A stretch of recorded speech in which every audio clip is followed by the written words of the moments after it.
अर्धी वाटी मुगाची डाळ भिजाय घातली होती 3 तास.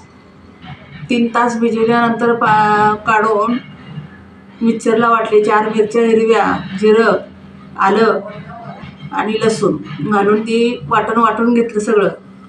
आणि 2.5 वाट्या गव्हाचं पीठ लागले आणि अर्धी वाटी रवा टाकला बारीक यात. आणि त्याच्यापासून ह्या पुऱ्या बनवल्या ते. तर तुम्हाला ह्या पुऱ्या कशा वाटल्या त्या मला कमेंटद्वारे नक्की सांगा. आवडल्यात नक्कीच लाईक सबस्क्राईब करा आणि या पुऱ्या कशा वाटल्या ह्या मला कमेंटमध्ये कळवा.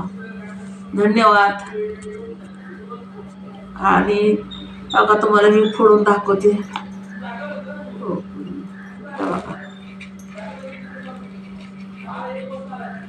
पूर्ण ह्या गाठ नशी पोकळ झाली आहे. पडदा सुटला ते पूर्ण टम फुगलेल्या त्या. आणि 8 दिवस ह्या पुऱ्यांना काय होत नाही.